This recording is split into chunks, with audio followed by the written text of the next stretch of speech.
Hello everybody, Nolan Staff, Mobi Fitness. In this video, let's learn how to do the kettlebell swing.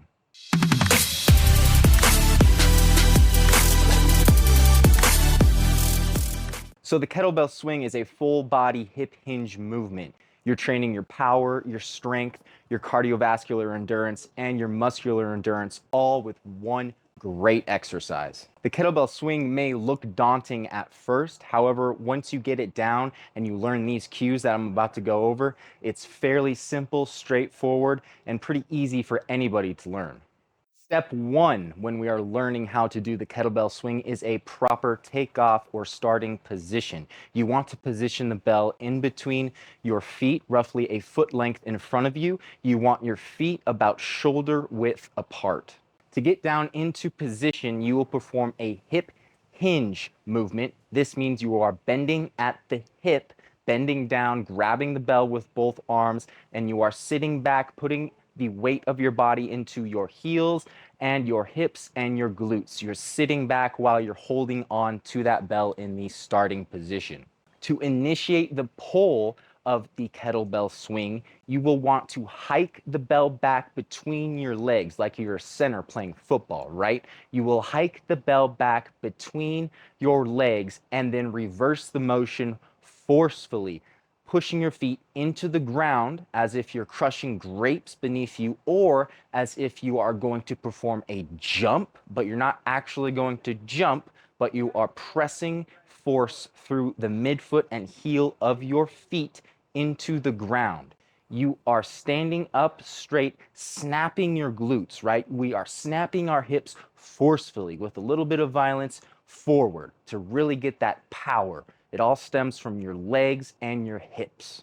Now, at first glance, when you see somebody perform a kettlebell swing, it looks like the kettlebell itself is being flung outwards, right? It doesn't look like it's going up, but that's what we want. We want to think about sending the bell more vertical rather than horizontal or out. We want to think about displacing our energy more vertical than horizontal. That's why the press with our feet into the ground is super, super important. Also, of course, snapping your glutes, but think about sending the bell vertically, displacing your power in an upwards direction. To help with this, bend the arms a little bit. You want a slight bend in your arms. Think about your arms as ropes. We don't want to be tense holding that bell with a tight grip, feeling tension in our arms and our shoulders. No, no, no, no. The power and movement comes from leg drive and your hips, right? Think of your arms as ropes. Once we are at the height of the movement or the apex, right, we want the bell to be roughly at chest level, maybe to our nose, somewhere in there. If you have a heavier bell, it might be a little lower, maybe lower chest area. We don't want to get it way, way overhead, because once we start coming past our nose, past our face, that's when we involve the shoulders and the arms to get it up there. And that's not what the kettlebell swing is. Again, you're using your hips and your legs to do this movement. Now, once we are at the height of the movement, it's time for the bell to come down and reverse the motion, right? Again, we want as least tension as possible in the upper body when doing this. Let your arms fall, keep standing up straight, let your arms fall, let them touch the front of your hips, groin area. Really imagine your hamstrings as rubber bands. Feel the stretch in your hamstrings as you go into that hip hinge movement. Feel the stretch in your hamstrings, in your glutes, and then once you get down into that full depth, you reverse it again. You snap your glutes, you stomp into the ground, reverse the motion.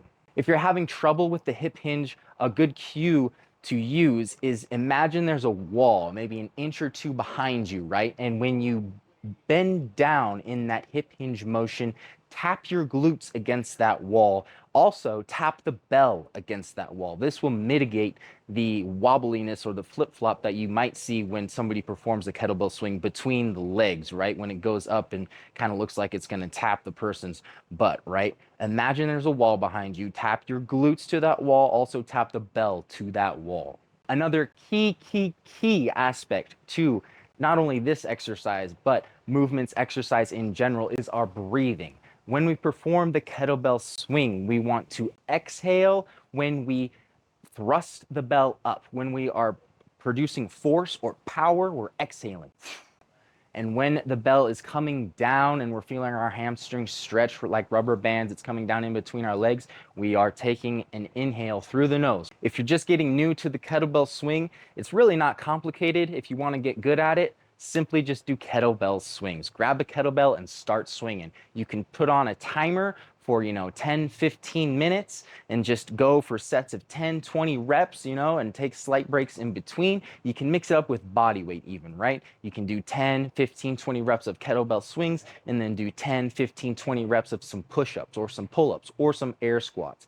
Don't make it overly complicated. If you want to reap the tremendously positive effects of the kettlebell swing, just start swinging that bell, man.